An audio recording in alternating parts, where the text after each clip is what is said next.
bad day, say, and then, and you're at work and you both come home from work and I've had a really cruddy day, but I look at Eric and he seems like maybe he had an okay day.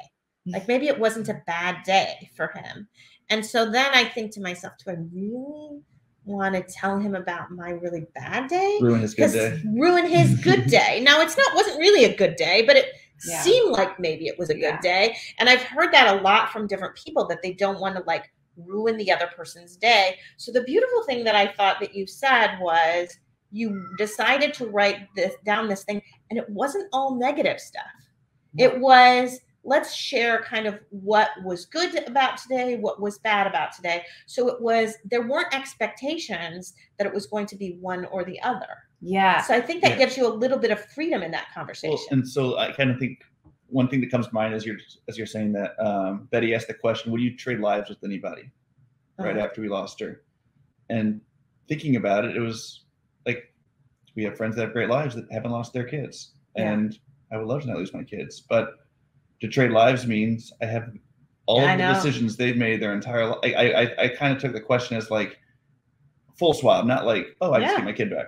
And it's right. But that's not what that's not what the question is, exactly. Right? And it's like trading lives. And trading lives meant you have somebody else's kids and not your Ella. Right. And it's the way I kind of looked at it was, I have a lifetime of decisions I made on things that I prioritized. And yeah, we had this terrible thing that has happened, but I also have a life that is what I chose and what I built and what we've built together then. And it's kind of like, no, I would still pick mine because I have a lifetime of things that are what I have prioritized. And so, but it was there's just kind a lot of good in what you have. And it helps, I think, thinking through it that way helps you appreciate the positive things you have versus just saying, if this negative thing has ruined my life, and so I want a different one.